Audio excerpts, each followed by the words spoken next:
Então vamos para a questão 6. Duas lâminas de aço e latão de mesmo comprimento estão soldadas entre si, formando a lâmina bimetálica. O conjunto está rigidamente preso a um apoio lateral, como mostra a figura. E eu acabei de perceber que eu não botei a figura, mas eu vou desenhar aqui para vocês. Sim. Então ela diz basicamente que são duas barras de materiais diferentes, uma de aço e uma de latão. Então vamos dizer que essa daqui é de aço e a de latão vai estar vermelha. Vou botar aqui um pouquinho mais grossa.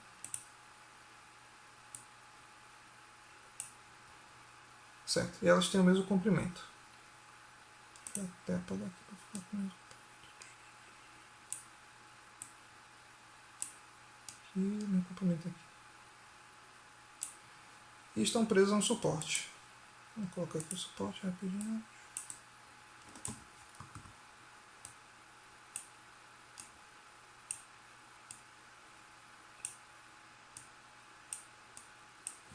Pronto. Então o conjunto está preso a um apoio com mais figura. Supondo que o conjunto seja perfeitamente retilíneo, então reto, na temperatura T0, o que acontece quando a temperatura torna-se maior ou menor que T0? Então basicamente ele quer saber o que acontece quando você aquecer ou resfriar esse conjunto. A gente já viu na outra questão que se você tem dois materiais diferentes, eles vão dilatar de forma diferente, e se eles estiverem juntos, no caso grudados, eles vão se deformar. Então aqui é de aço e essa daqui é de latão. Então a gente já sabe que essa barra aqui ela vai entortar. Agora de que forma?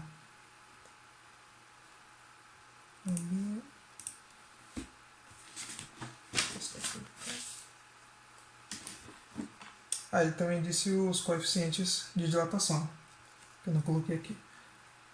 O do aço, alfa do aço, ele é 1,1 vezes 10 a menos 5 graus Celsius a menos. E o do latão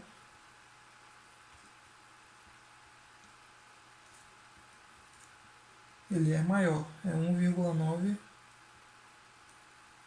vezes 10 a menos 5 graus Celsius a menos. Então a gente percebe o que vai acontecer olhando esses coeficientes. Por quê? Essas duas barras têm o mesmo comprimento inicial, estão na mesma temperatura, vão sofrer a mesma variação, só o que muda são os coeficientes. Então é isso daqui que vai determinar quanto um vai dilatar mais ou menos. Então a gente já vê que o latão, a barra de baixo, ela vai dilatar mais do que a de cima. Então o que acontece se você tem duas barras grudadas e uma vai tentar aumentar mais do que a outra? Isso aqui vai entortar. Por quê? Essa barra aqui ela vai se curvar para ficar maior. Deixa eu colocar aqui mais ou menos. Ela vai se curvar e a outra vai ficar um pouco menor. Então é basicamente isso daqui. Como é que eu aumento? Então a barra de latão, que ela vai tentar ficar maior, ela vai ficar assim, embaixo. Bom, bem grosseiro aqui nessa curva. E a barra de aço ela vai ficar assim em cima.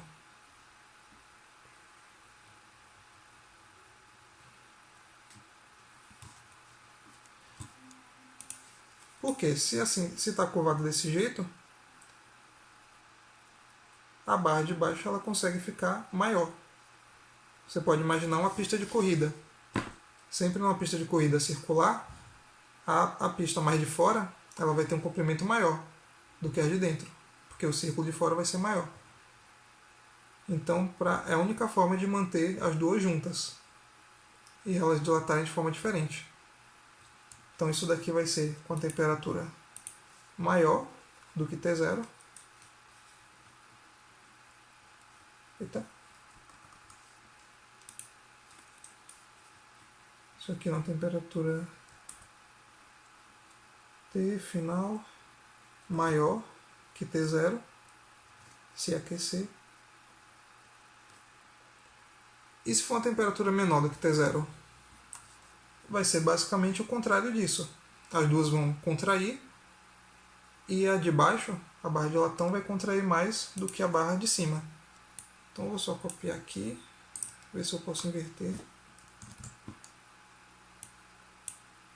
Ah, não posso não. Deixa pra lá. Foi o que eu fiz aqui, gente. Vou ter que desenhar mesmo.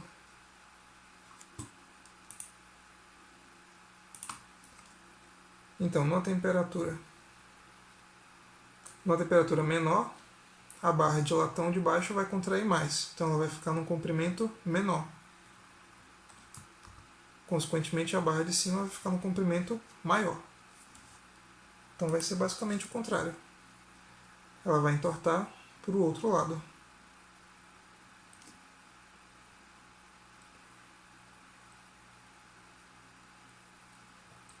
Então, vai ser mais ou menos isso aqui, o formato que vai ficar. Uma temperatura menor do que a temperatura inicial. Então, gente, é bem simples essa ideia, mas é importante para vocês entenderem um dispositivo que se chama termostato. E ele está presente em várias coisas. O termostato é justamente para controlar o liga ou desliga de algum aparelho, dependendo da temperatura. E o que a gente pode pensar mais simples é o quê? Um ferro de passar roupa. Ele vai aquecendo, quando chega na temperatura certa, ele tem que desligar, porque se continuar aquecendo mais, vai queimar. Então quem controla isso é um dispositivo desses. Ah, professor, como assim? Você imagina que tem esse fio aqui reto e você tem simplesmente um interruptor aqui. Vamos dizer que aqui seria o pedaço do circuito. Então, se estiver encostando, ele está ligado. Só que à medida que a temperatura vai aumentando, ele vai o quê? Entortar para cima. Então, ele vai subir e vai perder o contato aqui. Consequentemente, ele desliga. E aí, depois que desligar e a temperatura for diminuindo, ele vai voltar para o tamanho que estava e vai novamente entrar em contato. E vai ligar de novo o circuito. Ou seja, ele sempre vai manter... ele sempre vai desligar quando chegar a uma certa temperatura. E dessa forma ele evita que queime. Então esse é o princípio de um funcionamento de um termostato. Tem vários outros que podem funcionar de outras formas. E vários dispositivos que você pode imaginar que também usam isso.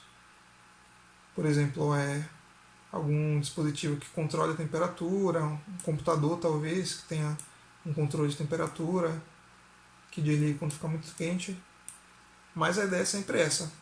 É a dilatação de duas barras ou dois materiais diferentes. Próxima questão, 7ª.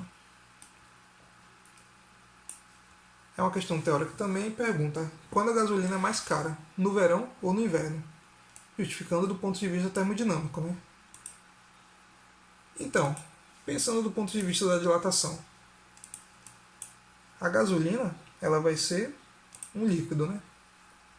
Então, deixa eu ver. Só que esse líquido ele vai ter que estar num recipiente, que no caso é o tanque. Então vamos desenhar aqui o tanque de gasolina. E a gasolina vai estar aqui.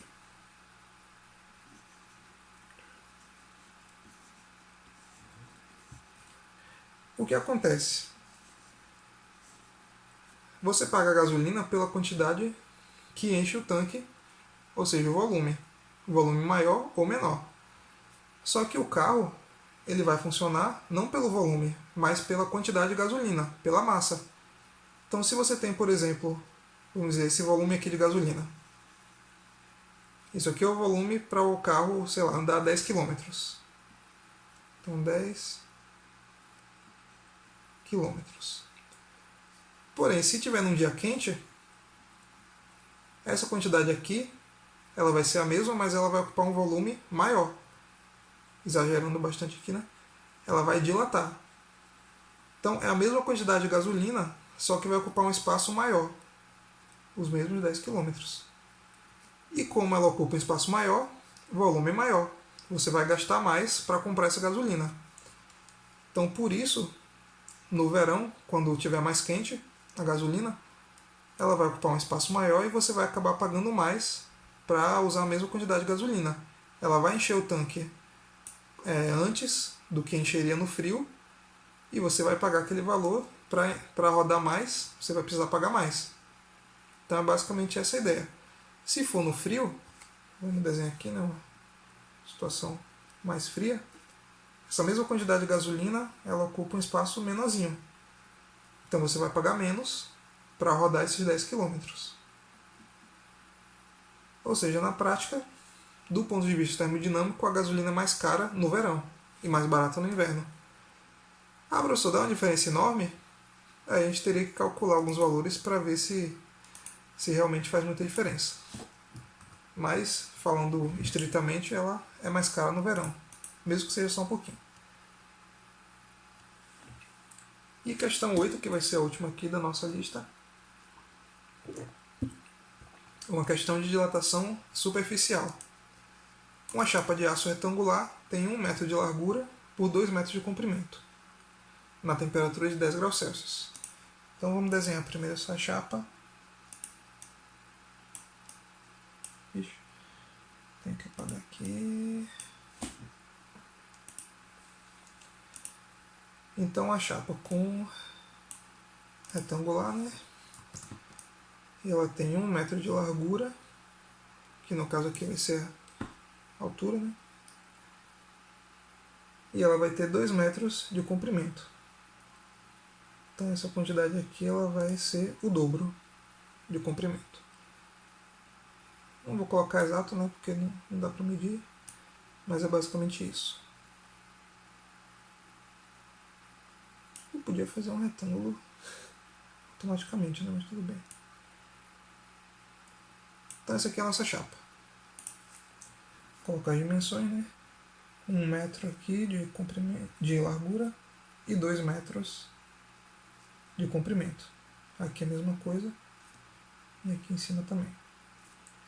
Isso aqui na temperatura de 10 graus Celsius. Então, θ0,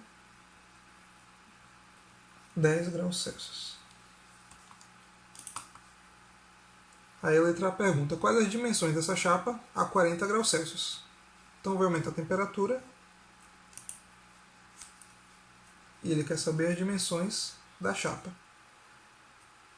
em 40 graus Celsius, temperatura final.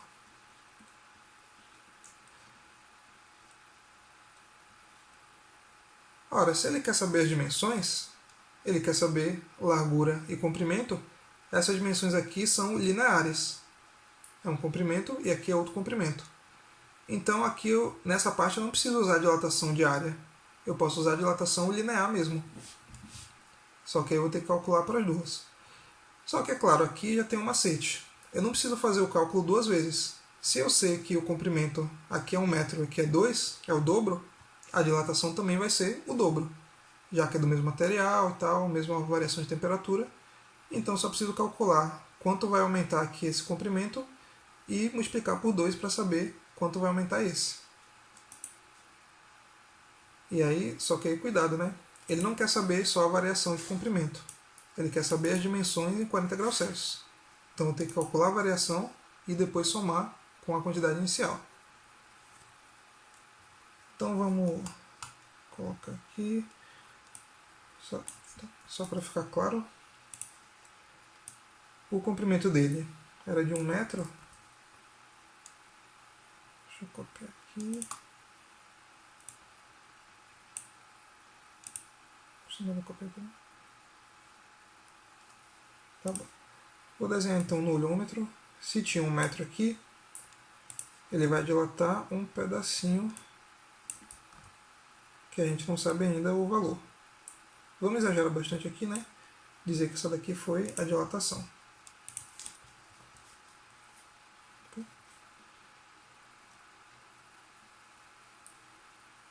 Então aqui é o comprimento inicial, 1 metro. E esse daqui é o delta L. É o quanto ele vai aumentar, esse pedacinho aqui. E a mesma coisa para o comprimento. Eu não vou botar aqui só bem fininho.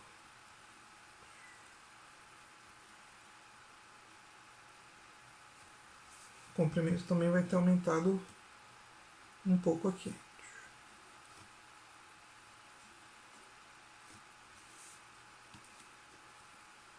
Então esse daqui, posso chamar de delta L1, né? Aqui delta L2.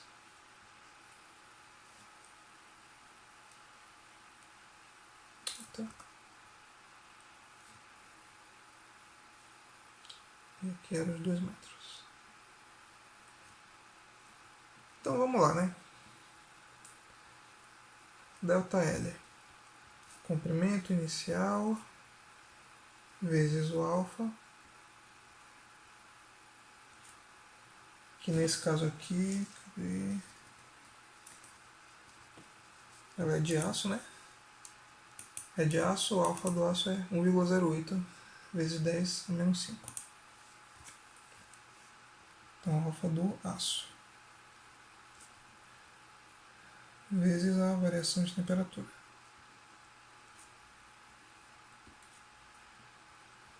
Então, delta L vale 0, 1 metro. O alfa 1,08 vezes 10 a menos 5, não é isso? 5. E a variação de temperatura final menos inicial, 40 menos 10.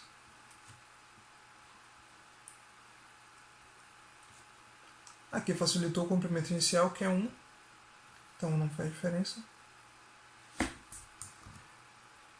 1,08 vezes 10 menos 5 vezes 40 menos 10, 30. Deixa eu ver se está certinho. Assim.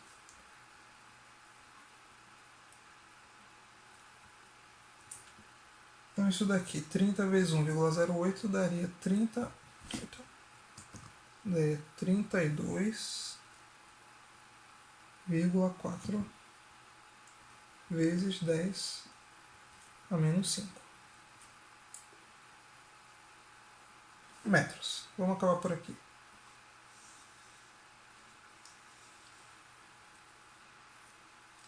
Agora, isso aqui é só a variação, né? Ele quer saber a dimensão dessa largura aqui em 40 graus Celsius. Então, para eu saber a dimensão, vai ser esse comprimento todo aqui. Ficou bem torto, né? Mas tudo bem. Porque ele quer saber esse comprimento todo. Então, é o que ele já tinha, 1 metro mais o que variou. Então, o comprimento final é 1 metro, 1 mais esse valor aqui. E esse valor aqui, para eu somar, eu já não posso colocar com essa potência de 10. Aí eu vou ter que transformar. Se é 10 a menos 5, eu vou pegar a vírgula e vou correr 5 casas para a esquerda. Então, 1, 2. Então, vou fazer aqui, né? 32. 4. A vírgula estava aqui. Então, vai correr 1, 2, 3. Então, 0. 4. Outro 0. 5 casas para a esquerda.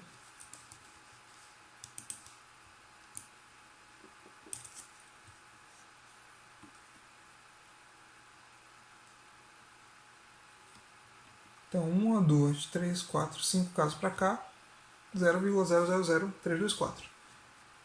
Então, o comprimento final, 1,0000324 metros.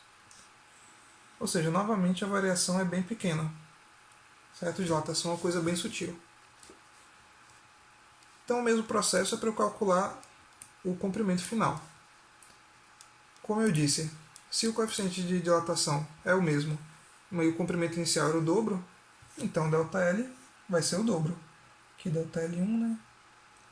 L1, L01. Então, ΔL2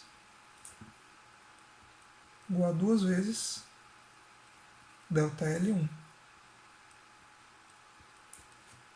2 vezes 32,4 vai dar, cadê? Vamos escrever aqui, né?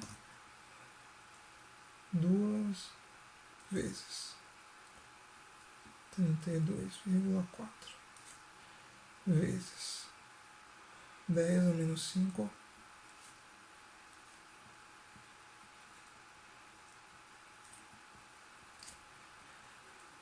64,8 vezes 10 a menos 5 metros. Essa é a variação de comprimento. E aqui é o comprimento final 1, né?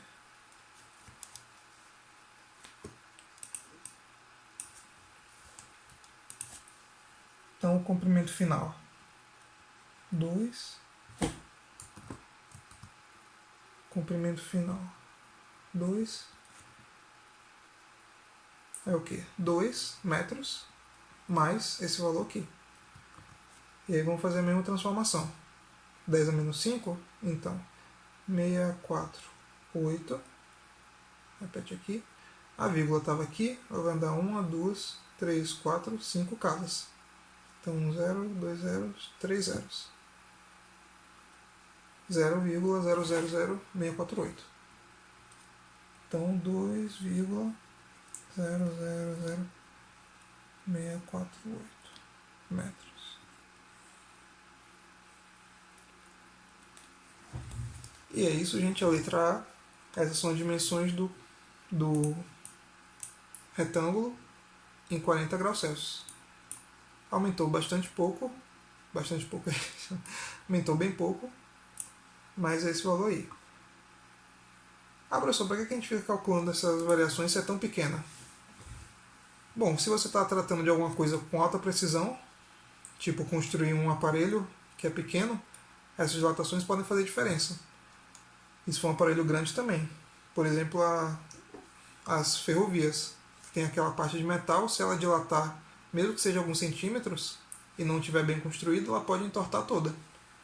Então é preciso levar em conta isso daqui. Ele quer saber qual o acréscimo sofrido pela área dessa chapa quando a temperatura se eleva a 40 graus Celsius. Então aqui ele já perguntou, o acréscimo é variação de área. Então ele quer saber o ΔA. Então vamos voltar aqui. Vou apagar essa parte.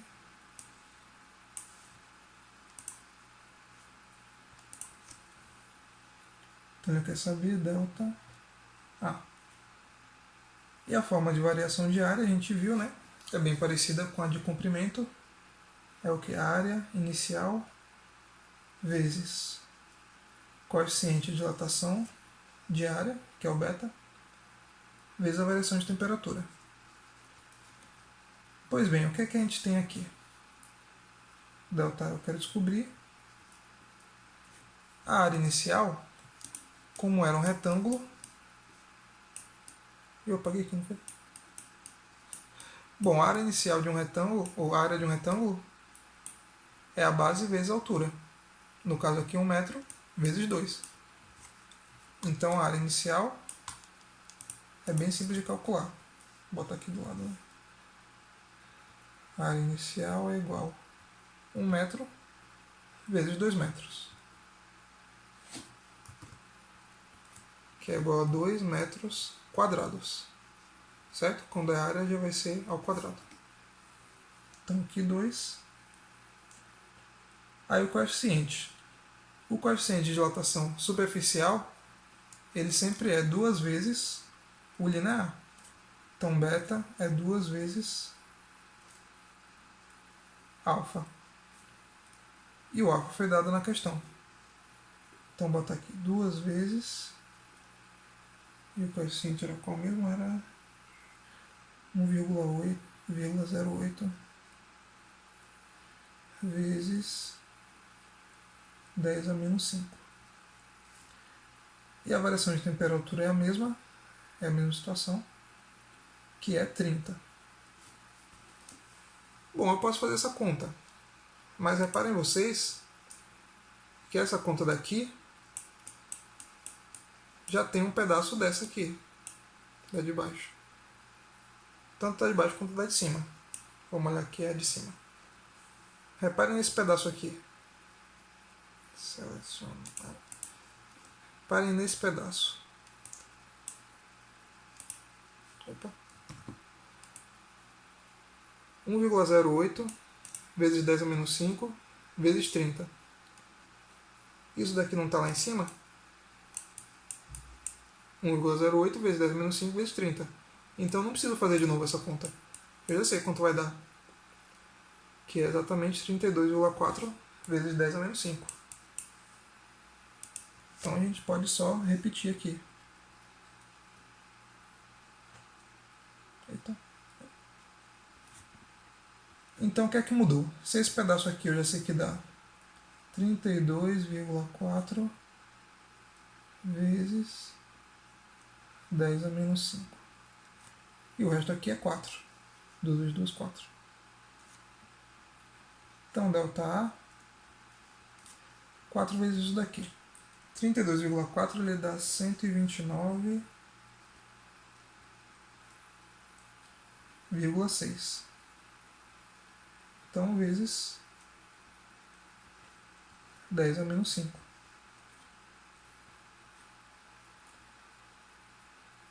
É basicamente isso. Eu posso transformar aqui também.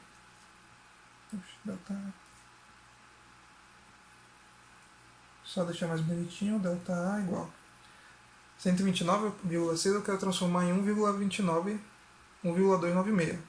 Então eu vou correr a vírgula 1 duas casas para cá. Então isso daqui teria que aparecer um 10 ao quadrado aqui. Então vezes 10 a menos 5. Multiplicando as potências, 1,296 vezes 2 menos 5 menos 3 metros quadrados. Então essa é a resposta final. Essa foi a variação da área. Também é bastante pequena, né? A área inicial era 2 metros quadrados e só variou esse valor aqui bem pequeno. Certo? Então é isso, gente. Essa foi a última questão que eu tinha preparado aqui. Na prova vai cair mais ou menos nesse estilo. Talvez não com esses cálculos um pouquinho maiores que eu fiz. Mas é importante vocês saberem a ideia e como usar as fórmulas aqui. E principalmente como usar a teoria também. Certo? Ficando por aqui, boa noite e bons estudos.